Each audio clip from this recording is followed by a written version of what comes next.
ጤና ይስጥልኝ ውድ ቤተሰቦቻችን ወደ ዕለቱ አርዕስተ ዜናዎች እናልፋለን።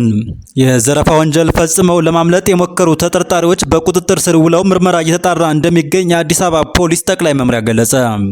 ተጠርጣሪዎቹ የጸጥታ አካል የሚመስል የደንብ ልብስ በመልበስ የዘረፋ ወንጀል ፈጽመው በቁጥጥር ስር የዋሉት ጥቅምት 11 ቀን 2018 ዓ.ም በቦሌ ክፍለ ከተማ ወረዳ 14 ጃክሮስ ተብሎ የሚጠራ አካባቢ ነው።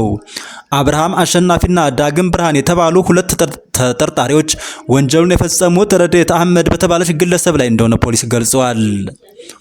የግል ተበዳይ በአቃቂ ቃሊቲ ክፍለ ከተማ ወረዳ 3 ልዩ ቦታው አባ ሳሙኤል 140 ሰፈር ተብሎ የሚጠራው አካባቢ የሚገኝ የንግድ ሱቋን ዘግታ በመውጣት የሰሌዳ ቁጥር ኮድ 2B88595 አዲስ አበባ የሆነ ተሽከርካሪ እያሽከረከረች ስትጓዝ ከጥቂት ሜትሮች ጉዞ በኋላ እንዳስቆማት ታውቋል።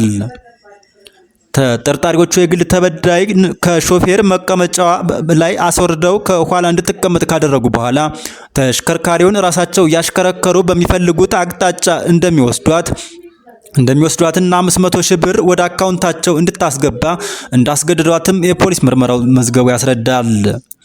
የግል ተበዳይ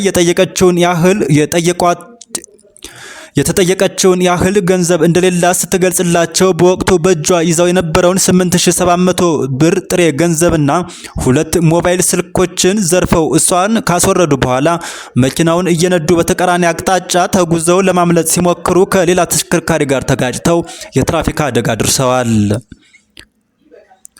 ከአደጋው በኋላ ከተሽከርካሪው ወርደው በመሮጥ ሰው ቤት ገብተው ሊሰወሩ ቢሞክሩም ሳጅን ፋንታውን አላምነህ በተባለ የአዲስ አበባ ፖሊስ ሞተረኛ ትራፊክ እና በህብረተሰቡ ትብብር ከነ ኤግዚቢቱ በቁጥጥር ስር ውለዋል።